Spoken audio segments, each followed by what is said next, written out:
नमस्कार दोस्तों, मेरा नाम है संदीप राजौरिया। स्वागत है आपका टारगेट फॉर आईक्यू में।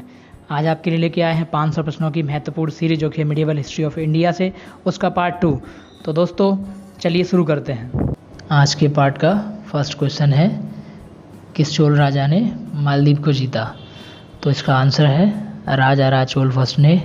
इनकी एक सेना थी, समुद्री सेना, जो कि 12,000 समुद्री सैनिकों के साथ थी। इस वजह से इन्होंने समुद्र पर काफ़ी विजय हासिल करी। तो चलिए अगला क्वेश्चन देख लेते हैं। क्वेश्चन नंबर 27, निम्नलिखित में से सही क्रम क्या है? तो दोस्तों ये इसका आंसर होगा ऑप्शन नंबर डी। सबसे पहले अगर बात करें कि दिल्ली सल्तनत में कौन सी डायनेस्टी आई थी, तो वो थी गुलाम वंश। उसके बाद आया था खिलजी वंश, फिर आया था तुगलक वंश, उसके बाद में एक और वंश आया था सैयद वंश, जो कि इसमें नहीं है ऑप्शन में, फिर आया था लोधी वंश।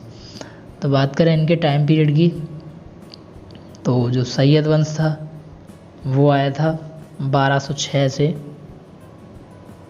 दोस्तों कॉपी और पेन लेकर बैठें जिससे कि ये नोट करते जाएं। 1206 से 1290 के बीच में था इनका टाइम पीरियड। उसके बाद में खिलजी वंश आया, जो कि आया 1290 से लेकर के 1320 तक।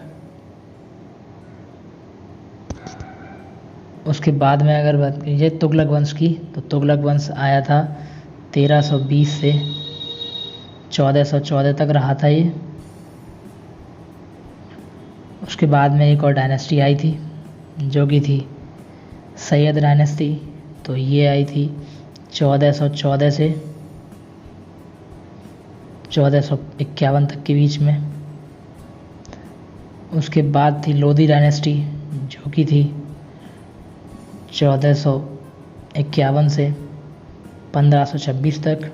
1526 में कर दिया था बाबर ने आक्रमण, और उसने मुगल वंश की स्थापना कर दी। तो यहाँ से दिल्ली सल्तनत ख़त्म हो जाती है। चलिए अगला क्वेश्चन है, 1576 का वर्ष किस युद्ध के लिए प्रसिद्ध है?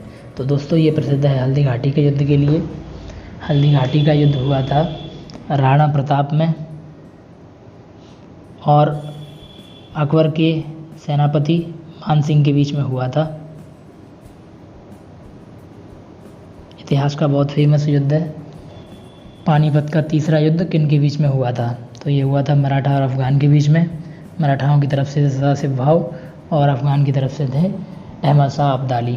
इसमें मराठाओं की हार हुई और लगभग 60,000 के करीब तक सैनिक मारे गए।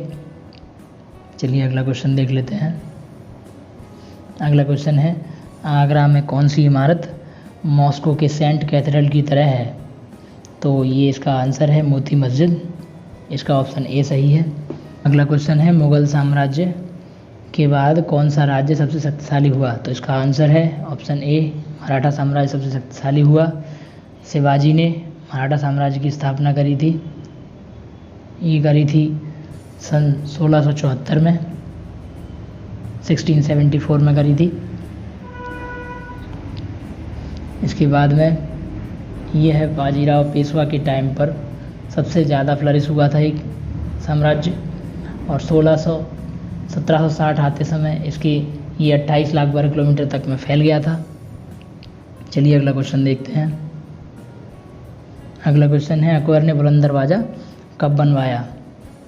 तो इसका आंसर है 1602 में बनवाया था। ये बनवाया था गुजरात जीत के बाद, फतेहपुर सीकरी में बनवाया था अकबर ने। आगे देखते हैं अगला क्वेश्चन। तुंगभद्रा के तट पर कौन सा साम्राज्य विकसित हुआ? तो तुंगभद्रा नदी है दोस्तों, इसके तट पर जो है विजयनगर साम्राज्य विकसित हुआ। विजयनगर साम्राज्य 2 सगे भाइयों ने बनाया था, हरिहर और बुक्का नाम के। तो ये जो साम्राज्य है ये साउथ इंडिया की तरफ था, जो अभी साउथ इंडिया है, पहले वो जगह थी ये। इसमें आते हैं तमिलनाडु, केरला, उड़ीसा और आंध्र प्रदेश। चलिए अगला क्वेश्चन देख लेते हैं। अगला क्वेश्चन है, सड़क आजम किन शहरों को जोड़ती है या जोड़ती थी, ये क्वेश्चन है। तो ये सड़क आजम बनवाई गई थी शेरशाह सूरी के द्वारा, और ये ऑप्शन सी सही है, आगरा और सासाराम को जोड़ती है। चलिए अगला क्वेश्चन देख लेते हैं।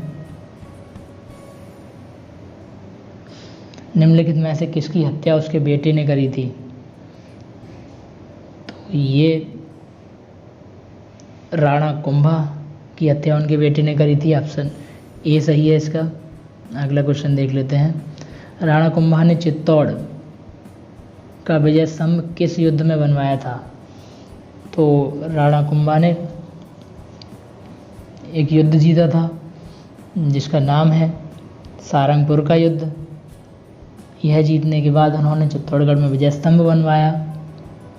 यह सारंगपुर का युद्ध खिलजी के विरुद्ध जीता था, अलाउद्दीन खिलजी के विरुद्ध जीता था। और ये जो बनाया था तो इसकी ऊंचाई 37 मीटर है, इस स्तंभ की ऊंचाई। यह 1442 से 1449 के बीच में बन के तैयार हो गया। चलिए अगला क्वेश्चन देख लेते हैं। जोधपुर के निकट ओसिया नामक शहर किस वंश के राजपूत राजाओं ने विकसित किया?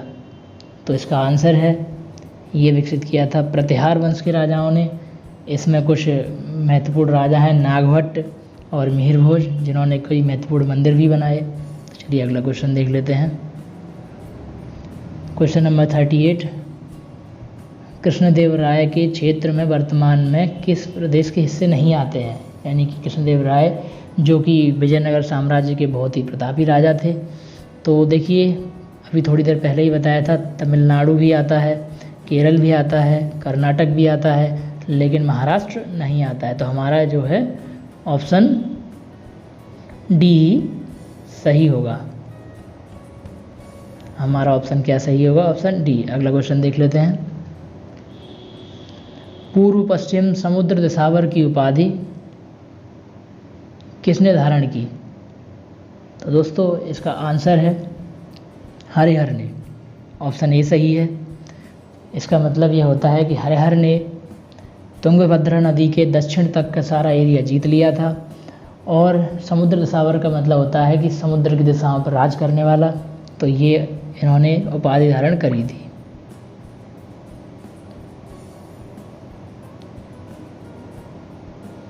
अगला क्वेश्चन देख लेते हैं। फारसी के इस्लामिक विद्वान कमालुद्दीन अब्दुर रज्जाक इब्न इसाक समरकंदी, कितना बड़ा नाम है, ने 1440 के दशक में किस भारतीय शहर की यात्रा की?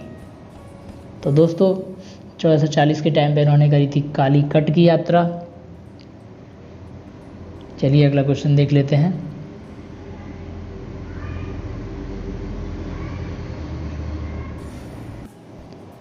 रुकैया बेगम किस मुग़ल शासक की पत्नी थी?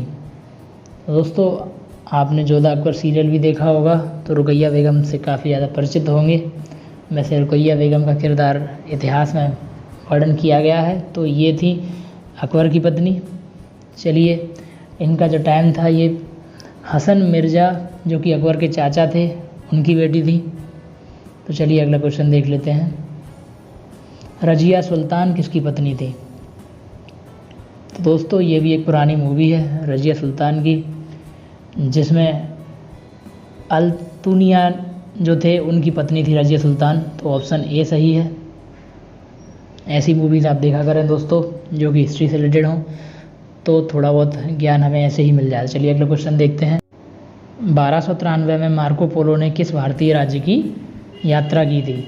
तो इसका आंसर होगा ऑप्शन बी होयसल। यहाँ की यात्रा करी थी होयसल राज्य की, और इन्होंने यहाँ की धन संपदा और संपत्ति के बारे में लिखा था।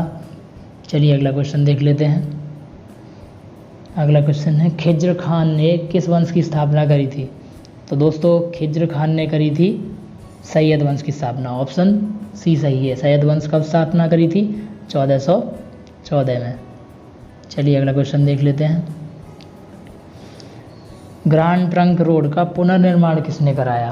तो दोस्तों ग्रांड ट्रंक रोड, इसको शेरशाह सूरी मार्ग भी कहा जाता है, इसका निर्माण कराया था शेरशाह सूरी ने ही। देखो, या निर्माण हो पुनर्निर्माण हो, दोनों में शेरशाह सूरी का ही नाम लिया जाता है, लेकिन यह जो रास्ता था वो पहले से चला आ रहा था। ये मौर्य काल में बना था और इसको उत्तर पथ के नाम से जाना जाता था। चलिए अगला क्वेश्चन देख लेते हैं। तलीकोटा का युद्ध किस वर्ष में हुआ था? दोस्तों, तलीकोटा का युद्ध हुआ था 1565 में। यह विजयनगर साम्राज्य और दक्कन साम्राज्य के बीच में हुआ था। विजयनगर की तरफ से सदाशिव राय जो वहाँ के सेनापति थे वो लड़े, उनकी हार हो गई इसमें। चलिए अगला क्वेश्चन देख लेते हैं। औरंगजेब के समय राजपूत विद्रोह कब हुआ था? दोस्तों, औरंगजेब के समय राजपूत विद्रोह हुआ था 1679 में। ऑप्शन सी सही है। ये हुआ था क्योंकि औरंगजेब ने जजिया नामक कर लगा दिया था, जिससे हिंदू राजपूत भड़क गए थे और उन्होंने विद्रोह कर दिया था। चलिए अगला क्वेश्चन देख लेते हैं। शाहजहां की मृत्यु कब हुई थी? तो दोस्तों, इसका आंसर सही है ऑप्शन डी। शाहजहां की मृत्यु हुई थी 1666 में, लेकिन इससे पहले यह इनके पुत्र औरंगजेब के द्वारा 1658 में बंदी बना दिए गए थे, कारागार में डाल दिए गए थे। तो ये वहाँ पर 8 साल तक रहे और फिर इनकी मृत्यु हो गई। पालखेड़ का युद्ध कब हुआ था? दोस्तों, यह हुआ 1728 में। यह हुआ था पेशवा बाजीराव और निजामुल मुल्क के बीच में। अगला क्वेश्चन है, अकबर ने किस जैन गुरु को जगत गुरु की उपाधि दी? तो आंसर सही है ऑप्शन सी, हीर विजय सूरी को। इनका समय था 1526 से 1595 ईस्वी तक का।